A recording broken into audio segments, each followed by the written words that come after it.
और शुभेंदु अधिकारी इस डर को खत्म करने वालों में सबसे आगे हैं। वो योगी आदित्यनाथ के रास्ते पर चल रहे हैं। उन्होंने कहा कि बंगाल में जिन लोगों ने लूटा है उन्हें लूट का माल लौटाना होगा। जिन लोगों ने गैर कानूनी कब्जे किए हैं उन्हें जमीन खाली करनी पड़ेगी, वरना बुलडोजर चलेगा। शुभेंदु ने कल ही पब्लिक के सामने अभिषेक बैनर्जी समेत तृणमूल कांग्रेस के 4 नेताओं के नाम बताए थे, उनकी प्रॉपर्टी का डिटेल दिया था और कहा था यह सारी अवैध संपत्ति है, सबके खिलाफ एक्शन होगा। इसके कुछ ही घंटों के भीतर अभिषेक बैनर्जी के घर के बाहर नगर निगम का नोटिस चिपक गया। कोलकाता में नगर निगम ने अभिषेक बैनर्जी के 2 घरों के सामने नोटिस चिपकाए। इनमें से शांति निकेतन का बंगला अभिषेक बैनर्जी के नाम पर है, जबकि कालीघाट पर बना मकान उनकी मां के नाम पर है। नोटिस में कहा गया कि अभिषेक बैनर्जी ने इन बंगलों में जो इलीगल कंस्ट्रक्शन किया है उसे 7 दिन के भीतर वो खुद तोड़ दें, वरना नगर निगम अवैध निर्माण को गिरा देगा और इसमें जो खर्चा होगा वो भी अभिषेक बैनर्जी से वसूला जाएगा। कोलकाता म्युनिसिपल कॉर्पोरेशन के वार्ड नंबर 73 के तहत 2 प्रॉपर्टी अभिषेक बंदोपाध्याय का है, जिसमें से एक है ये शांति निकेतन भवन जो कि 188A हरीश मुखर्जी रोड के ऊपर स्थित है और ये भी 73 नंबर वार्ड का ही एक पार्ट है। और इसी जगह पे कल जैसे कि यहाँ पर नोटिस लगाया गया है कोलकाता म्युनिसिपल कॉर्पोरेशन के द्वारा, इसी जगह पे ये नोटिस भी लगाया गया था। हालांकि फिलहाल ये जो नोटिस है ये नोटिस नहीं है, यहाँ पर फाड़ लिया गया है।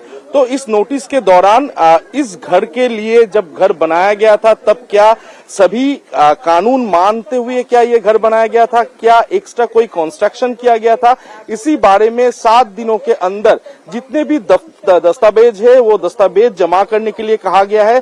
सिर्फ ये शांति निकेतन बिल्डिंग ही नहीं, इसके अलावा अभिषेक बंदोपाध्याय का और एक प्रॉपर्टी जो कि लता बनर्जी के नाम पे रजिस्टर्ड है वो कालीघाट रोड पे है, यहाँ से अमूमन 1 किलोमीटर दूरी पे है। उस बिल्डिंग के लिए भी एक ही तरह से ये कागजात मांगे गए हैं कि वो बिल्डिंग जब बनाया गया था तब क्या सभी नियमों को पालन करते हुए बनाया गया था या फिर गैर कानूनी कोई कंस्ट्रक्शन किया गया था। अभिषेक बैनर्जी की 24 प्रॉपर्टीज जांच के दायरे में है। इनमें से 14 संपत्तियां लीप्स एंड बाउंड्स कंपनी के नाम पर हैं, 4 खुद अभिषेक बैनर्जी के नाम पर और 6 उनके फादर के नाम पर रजिस्टर्ड हैं। इन सब की लिस्ट कल शुभेंदु अधिकारी ने गिनाई थी। आज केंद्रीय मंत्री सुकांतु मजूमदार ने कहा कि बंगाल में अब कानून सबके लिए बराबर है। अगर अभिषेक बैनर्जी ने गड़बड़ की है तो कानून के हिसाब से एक्शन होगा, इसमें गलत क्या है।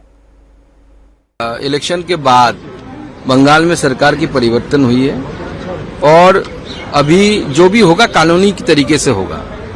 अब अभिषेक बनर्जी और जो ओनर है उनके नाम पे ही तो नोटिस जाएगा। मैं तो ओनर नहीं हूं तो मेरे नाम पे तो नोटिस नहीं आएगा।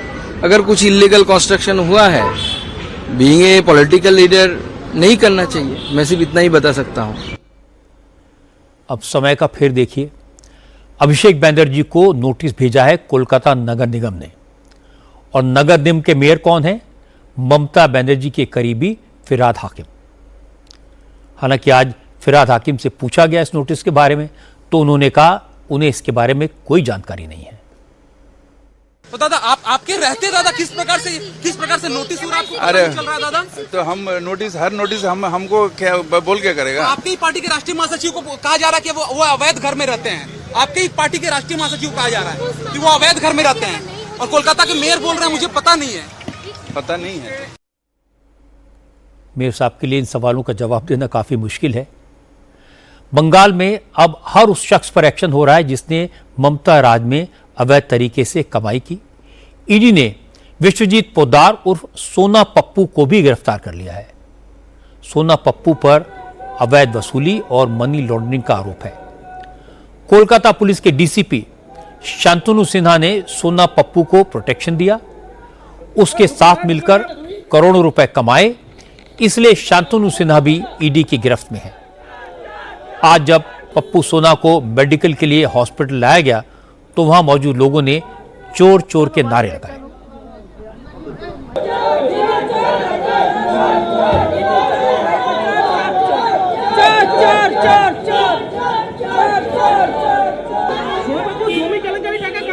হয়েছে কোথায় কোথায় টাকা পাঠিয়ে কে কে রয়েছে।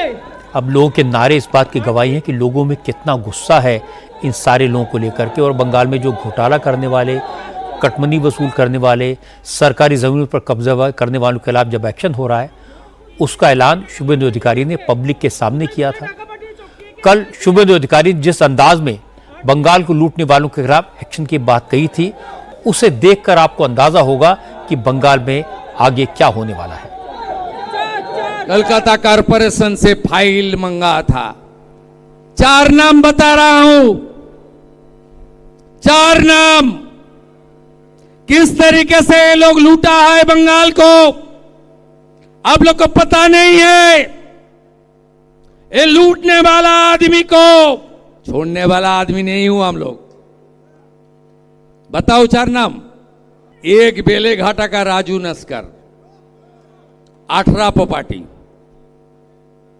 दूसरा कौसबा का सोना पप्पू, 24 प्रॉपर्टी। तीसरा भतीजा Abhishek Banerjee, lips and bounce का 14, अपने नाम में 4, पिताजी का नाम में और भी 6, 24 प्रॉपर्टी। और चौथा नाम सुनना चाहता है, जावेद खान का बेटा, 90 प्रॉपर्टी। ये लोग लूटा है, ये लूटने वाला जैसे शांतनु सिन्हा विश्वास अंदर में है, सुजीत बस अंदर में है, आने वाला दिन में सब भ्रष्टाचारी को जेल के अंदर डालने का काम कानूनी तरीके से भाजपा सरकार करेगा। शुभेंदु अधिकारी के तेवरों से साफ है वो किसी को छोड़ने वाले नहीं हैं। उन्होंने पुष्पा को झुका दिया और सोना पप्पू को अरेस्ट कर लिया। शुभेंदु जानते हैं कि बंगाल के लोग क्या चाहते हैं, वो कितने त्रस्त थे, इसलिए वो उन सारे लोगों के खिलाफ एक्शन ले रहे हैं और खुलेआम ऐलान कर रहे हैं जिनके खिलाफ लोगों के मन में नाराजगी है। अब से थोड़ी देर पहले एक और खबर आई है, शुभेंदु अधिकारी ने बंगाल में ओबीसी आरक्षण नीति में बड़ा बदलाव किया है। सरकार ने ओबीसी आरक्षण को 17% से घटाकर 7% कर दिया है।